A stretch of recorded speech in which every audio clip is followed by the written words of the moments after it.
Baik, luar biasa. Oke, Mas Kris, hari ini kita mau bahas sektor energi ya, karena kan seperti yang kita tahu nih di Timur Tengah itu, bukan di Timur Tengah, di Palestina dan juga Israel sendiri masih bergejolak gitu ya perangnya. Dan banyak yang beranggapan nih waktu perangnya ini terjadi di awal-awal kayaknya harga minyak bakalan bertahan tinggi. Tapi ternyata belakangan nih harga minyaknya justru turun ke 75 US dollar. Nah, kalau Masnya saya sendiri melihatnya seperti apa sih? Tapi sebelum kita mendengar pandangan Mas Kris terkait dengan penurunan harga minyak mentah dunia, mau review dulu dong atau mau minta pandangan terkait market kita di Jumat kemarin, sorry.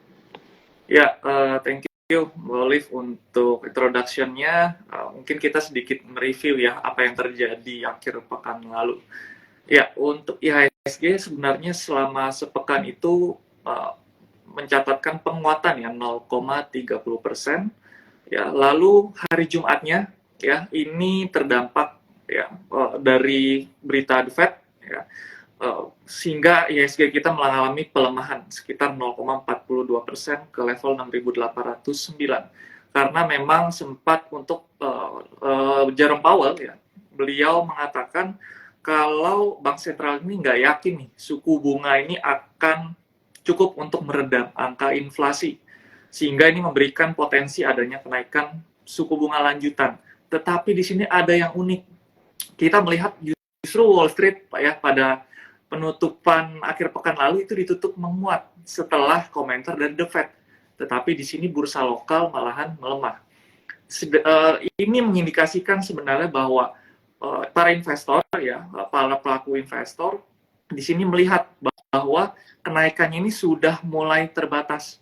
Ya, jadi komentar hawkish daripada The Fed-nya ini mulai dibilang melebih-lebihkan, sehingga mereka menganggap bahwa sebenarnya suku bunga ini sudah mulai terbatas, dan hal ini didukung oleh Amerika ya, yang memang diturunkan untuk ratingnya ya daripada Moody, dan memang ini berakibat pada ketika memang suku bunga sudah dinaikkan, investor beranggapan bahwa ini akan adanya penurunan, karena kalau dinaikkan terus ini berdampak kepada nanti defisit fiskal yang begitu besar. Jadi memang ini menyebabkan bursa Wall Street ini menguat, sedangkan memang dari lokalnya melemah nih ya. Tetapi kalau kita perhatikan lagi, pelemahan ini mungkin hanya sementara, karena memang secara makro kita memang relatif masih lebih kuat dibandingkan negara Pasifik ya, Asia Pasifik lainnya gitu. Mbak Olive, untuk reviewnya minggu lalu.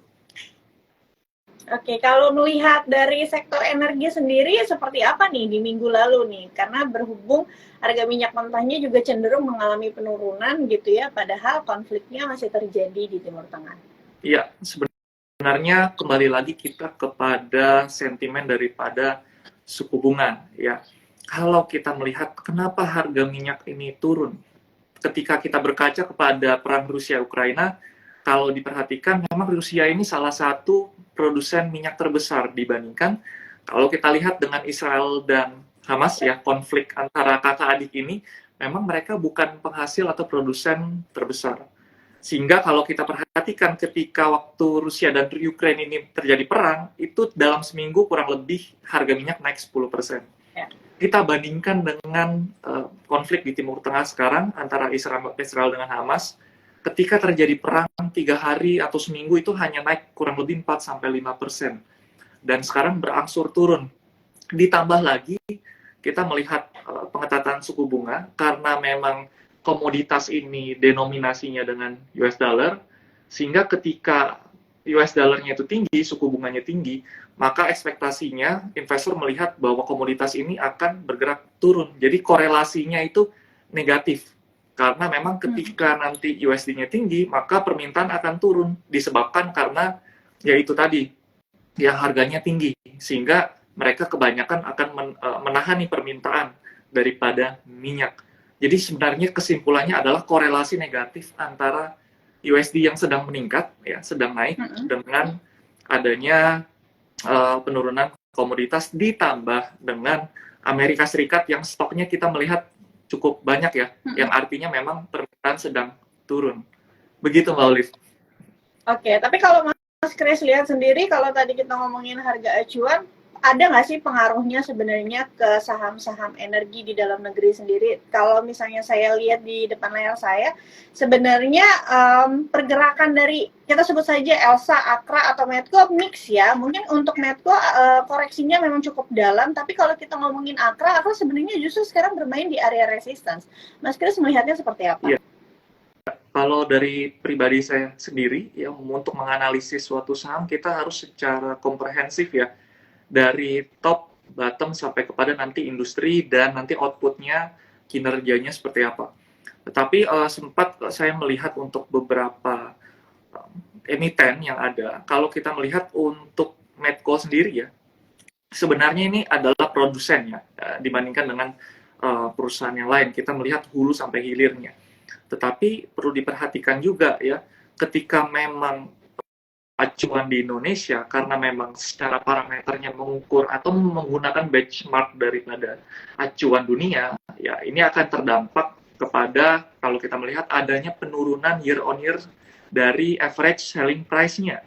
Sehingga memang kita tidak bisa sebenarnya berharap terlalu banyak ya, kalau kita melihat banyak valuasi yang memang katanya sedang undervalue, kita harus melihat lagi nih kinerjanya seperti apa ya. Karena year on year-nya average selling price-nya ini turun, kita mau berharap ya kalau memang perangnya eskalasi, cuman kan itu tidak kita ingin harapkan ya.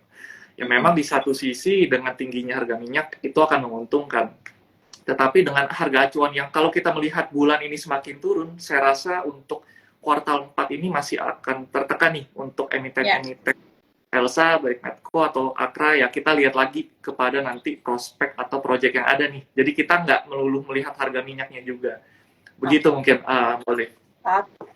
Oke, back to lihat lagi ya secara industrinya apakah sedang didukung atau tidak dalam jangka pendek, balik lagi ke fundamentalnya karena biasanya investor kan nggak suka kalau nggak ada growth ya. Jadi kalau nggak ada growth ya harga sahamnya terkoreksi. Seperti yang kita lihat juga Medco kemarin kuartal 3-nya juga secara year on year maksudnya di bawah tahun 2022 ya, kuartal 3 2022. Betul. Nah, pertanyaannya nih, Mas saya mungkin kan ini belum ada Sobat Cuan yang nanya. Sobat Cuan, mumpung masih ada Mas Kris di sini, ya silakan bertanya, tanya emiten apapun, bukan saham energi juga nggak apa-apa. Yeah. Nah, mungkin aku mewakili Sobat Cuan nih, mungkin mereka yang udah keburu masuk nih kemarin misalnya kena berita-berita katanya kalau misalnya perang saham energi berarti bagus, udah keburu masuk di atas. Kira-kira apa sih strategi apa yang harus mereka lakukan nih? Apakah average down atau wait and see atau seperti apa nih Mas Kris? Iya, seperti yang kita sempat singgung, mungkin untuk melakukan analisa kita harus dari secara time frame bigger-nya terlebih dahulu. Ya, kalau kita melihat yang pertama dari saya pribadi, ya saya menganalisis itu melihat kepada pertama kinerja ya, growth and growth itu tidak terlepas dari hal tersebut ya. Baik sentimennya, mungkin ada sentimen yang hanya sementara, tetapi kita harus lihat apakah perusahaan memang growth. Itu yang pertama dari fundamental. Lalu kita bisa melihat mungkin dari rasio keuangannya nih. Kalau mungkin Sobat Cuan semua ini ada yang paham rasio-rasio penting keuangan, nah itu bisa dicoba dilakukan analisis lebih mendalam. Mungkin simpel aja, sekedar kita melihat NPM-nya seperti apa, lalu return on equity-nya seperti apa, lalu apakah hutangnya ini masih make sense atau tidak ya yang diambil perusahaan. Lalu setelah itu ya kita melihat kepada prospek atau project yang ada di masa depan, karena tanpa adanya project ini tidak akan ada driver kepada net income daripada perusahaan. Yang terakhir baru kita melihat kepada teknikalnya. Ketika memang fundamentalnya buruk, pasti akan didukung dengan teknikal yang buruk. Biasanya harga itu akan menembus area-area support, ya. Nah, dan tetapi ketika memang proyeknya sedang bagus, rasio keuangannya bertumbuh, biasanya resisten itu akan di-break cepat atau lambat. Ya, artinya ada atap yang akan ditabrak ya oleh harga, nanti akan mencari atap yang lainnya. Jadi tadi yang pertama kalau saya rangkum itu fundamental, lalu prospek atau projectnya seperti apa, baru yang terakhir sekali kita baru melihat teknikalnya. Boleh seperti itu. Oke, menarik sekali. Ini ngomong-ngomongin terkait project, tadi ada yang nanya di atas, Sobat Cuan kalau mau bertanya, kalau bisa tulisnya di kolom question box ya, supaya pertanyaannya nggak naik gitu, ketutupan sama teman-teman yang baru masuk.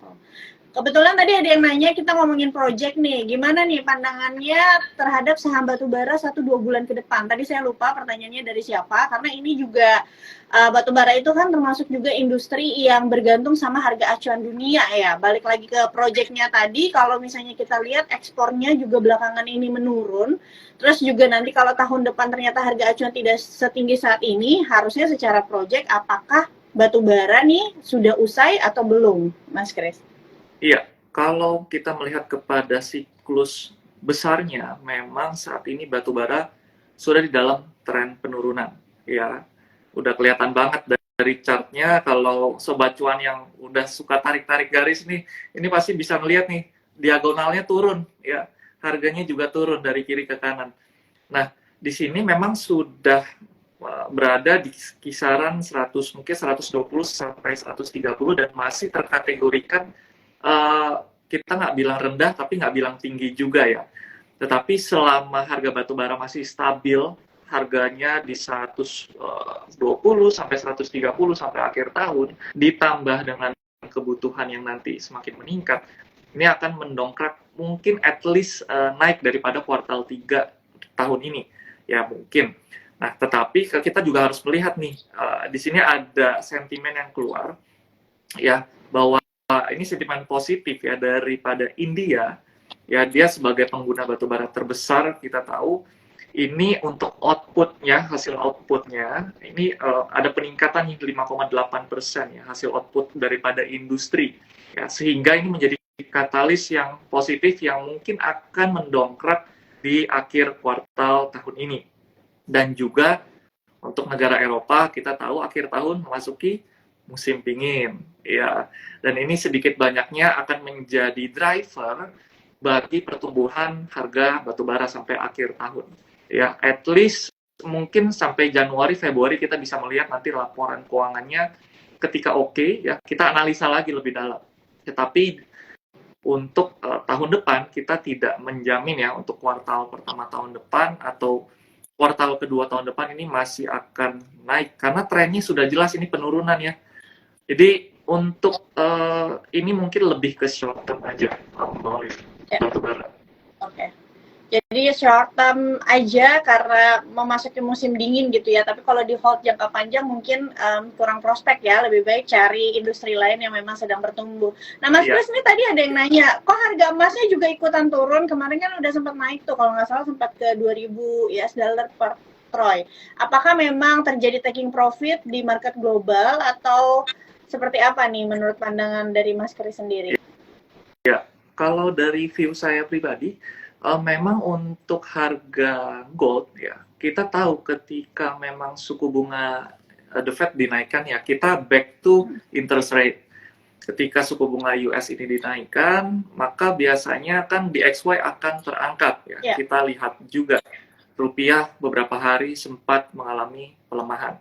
Dan kalau kita melihat tren daripada US dollar ini masih naik, kita bisa nih melihat ke harga goldnya karena korelasinya kan ini negatif ya antara US dollar dengan gold ya. Karena kalau di pair betul kebalikan Mbak Olive. Jadi kalau kita melihat kan biasanya untuk kode daripada gold dan USD adalah XAU strip USD ya. Jadi ketika XAU-nya ini naik, USD-nya turun. Nah, kalau ketika USD-nya tuh kebalikannya, sebaliknya kalau USD-nya turun, goldnya akan naik. Ya, kita tinggal lihat sebenarnya kalau kawan cuan ini punya aplikasi daripada misalkan seperti TradingView atau platform charting tools lah, kita bisa bandingkan nih, compare bahwa USD itu bergerak berkebalikan loh dengan gold. Ya, dan ini suatu hal yang bukan anomali, ini normal, Mbak Olive. Jadi kita harus melihat nih, ketika nanti suku bunga turun, biasanya baru goldnya naik karena USD-nya turun. Begitu, Mbak Olive. Oke, terima kasih sangat menjawab nih Mas Kris. Oke, kita back to topic nih, kita ngomongin lagi saham energi gitu ya. Walaupun kita lihat nih kan energi itu kan sebenarnya bukan hanya tentang perang yang ada di Hamas dan Israel saat ini ya, tapi juga sebenarnya seperti perang dingin antara Amerika dengan Arab Saudi juga. Yang satu pengennya suplainya banyak biar harga minyaknya nggak naik Ya, karena berpengaruh sama inflasi negaranya, yang satunya pengennya cut supply gitu. Nah, kalau Mas Kris sendiri melihatnya ke depan nih masih seperti apa sih tensi antara Amerika dan Arab Saudi? Kira-kira apakah ke depannya Arab nih atau OPEC itu sendiri masih akan memberlakukan cut supply ke depannya? Karena kalau mereka melakukan cut supply lagi nanti pengaruh lagi nih harga minyaknya. ya, sebenarnya kan memang kedua negara ini berseteru. Yang satu sisi untuk Amerika ini bermain dengan tingkat suku bunga, ya. Yang satu lagi nanti bermain dengan tingkat pemangkasan produksi. Jadi yang satu ini menarik nih ya dari kedua sisi. Ketika memang nanti Amerika menaikkan suku bunga, USD-nya tinggi, harga minyak turun, itu merugikan Saudi Arabia. Nah, Saudi Arabia, kemarin sempat Irak ya, dia motong juga tuh. Jadi diangkat lagi naik. Karena kalau nggak merugikan daripada pihak penghasil minyak ini, ya. Jadi kalau kita melihat di sini, sebenarnya ini akan berakhir ketika memang nanti cut rate ini mulai diberlakukan oleh Amerika. Ya, estimasinya, ya kemungkinan mungkin 2024 masih akan higher for longer. Ya, nanti kita bisa melihat mungkin kuartal 3 akhir tahun atau kuartal 4 akhir tahun depan, itu mungkin ketika nanti ada cut rate, itu mungkin daripada si OPEC sendiri atau bahkan Arab ini mungkin akan berhenti ya, karena memang ketika harga minyak turun ya, let's say kalau kita bisa melihat titik equilibriumnya atau titik kita melihat bahwa si Arab ini nggak dirugikan atau diuntungkan ya, yang memang cocok nih bagi si konsumen dan produsen itu sekitar 70 sampai 80 ya untuk harganya. Tapi kalau memang di bawah 80 atau bahkan di bawah 70 ini akan sedikit merugikan negara penghasil produsen minyak. Jadi as long sebenarnya harganya stabil di 80 ya, sekarang kan sudah mulai stable ya di 80. Ini seharusnya Arab akan berhenti sih di awal tahun depan ya. Tetapi kalau memang nanti harga minyak semakin tertekan, mungkin masih akan diberlanjutkan tuh sampai semester pertama tahun depan ya. Karena memang market bergerak cepat sekali, kita harus fleksibel ya melihatnya. Boleh. Oke, nah ini ada pertanyaan nih dari Mustika Ten. Mas Kris nih, kira-kira ada cover nggak nih saham Wins? Kenapa turun terus? Padahal LKQ3-nya bagus, fundamentalnya juga oke. Terima kasih, katanya. Iya. Untuk Wins sendiri saya nggak cover ya. Mungkin saya bisa bantu dari untuk secara price action-nya atau harganya. Ya. Memang kan kalau Wins ini kita lihat dia berkaitan dengan bisnis industri yang memang saat ini sedang naik ya. Ini masuk kategori kalau bisa saya bilang ini cyclical untuk company-nya. Ya, karena ini terkait dengan pelayaran. Oke. Jadi memang ketika kita melihat ya, investor ini biasanya akan berpandangan forward looking nih. Ketika memang nanti kita lihat untuk tren minyaknya sudah turun ya, mungkin nanti permintaannya akan melemah nih ya, atau bahkan permintaannya sekarang sedang melemah. Nah, ketika itu investor udah nggak lihat laporan keuangannya lagi biasanya. Memang hari ini bagus karena efek daripada bisnis yang sudah berlalu ya, yang memang harga minyak kemarin sedang tinggi beberapa kuartal sebelumnya. Tapi ketika nanti ekspektasi investor adalah minyak ini sudah turun dan bisnisnya sudah mulai sunset, ya, itu akan terrefleksi langsung ke dalam harganya. Nah, orang langsung TP ya, taking profit. Dan kalau secara teknikal memang saat ini sudah break daripada area support, Mbak Olive. Ya, jadi supportnya adalah kalau kita perhatikan di 444 nih. Ya, 444, dan memang ini seharusnya bisa pertimbangkan untuk cut loss karena untuk penurunannya akan ada potensi lebih lanjut nih kalau kita melihatnya. Begitu, Mbak Olive. Jadi ekspektasi investor ya. Head and shoulder juga ya di atas itu ya. Betul. Iya. Oke. terlihat daily-nya. Nah, ini mungkin ada pertanyaan yang bukan sektor energi. Mas Kris, minta insight nih, katanya untuk Astra hari ini sama BRPT untuk day trading. Nah, ini lebih ke day trading ya view-nya. Untuk Astra ya,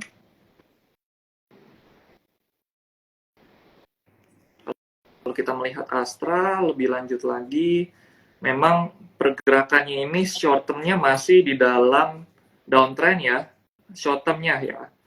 Untuk short term-nya kita melihat masih downtrend dan ada area support yang memang kalau ingin pertimbangkan untuk buy on weakness itu ada support di area 5.600 ya. Itu support yang seharusnya bisa dipertahankan, base buy-nya di area tersebut, dengan mungkin area resisten ketika memang mampu bertahan di atas 5.600, peluangnya ini masih bisa menguat ke area 6.000. Jadi range-nya ini masih sideways sebenarnya, Mbak Olive, untuk Astra. Ya. Lalu untuk BRPT, oke. Untuk BRPT ini sendiri, memang kalau kita lihat kemarin ada lonjakan volume ya, yang cukup signifikan karena dia break daripada trend line-nya. Ya, kalau kita tarik garis gitu diagonal, dia sudah break nih. Dan untuk volumenya juga tidak main-main ya. Dia ada spike seperti itu sekitar 850 juta lembar ya, dari yang sebelumnya mungkin ini naik 7 sampai 8 kali lipat volumenya.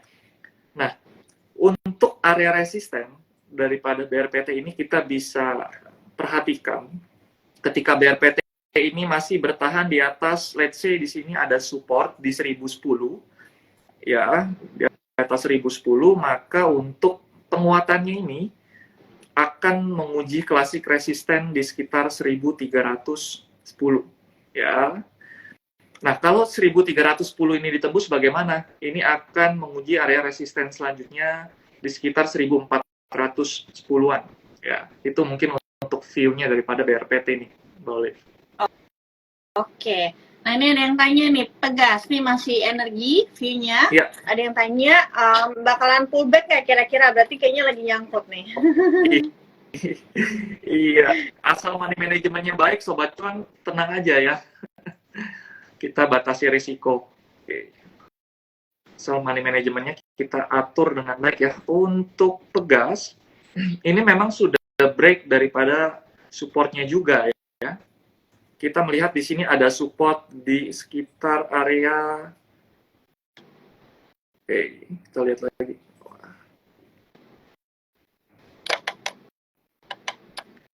Supportnya ada di 1100 ya. Kalau memang 1100 itu mampu dipertahankan, ini Pegas masih bisa ada pullback ke atas ya. At least kita melihat di 1155 ya, target terdekatnya.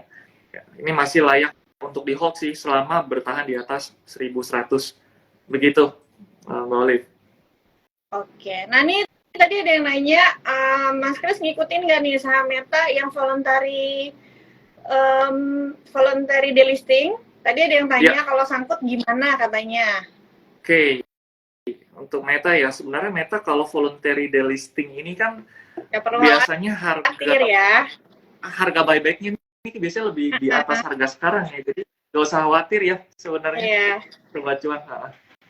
Jadi masih oke. Jadi mungkin Sobat Cuan harus pahami delisting itu di bursa itu ada dua, voluntary sama forced delisting. Forced delisting itu yang dipaksa oleh Bursa Efek Indonesia biasanya karena melanggar notasi khusus yang ditetapkan oleh Bursa Efek Indonesia. Tapi yang dilakukan Meta itu lebih ke voluntary delisting, sama seperti yang dilakukan RMBA waktu tahun 2021 kemarin. Jadi nanti mereka akan melakukan yang namanya buyback atau tender offer.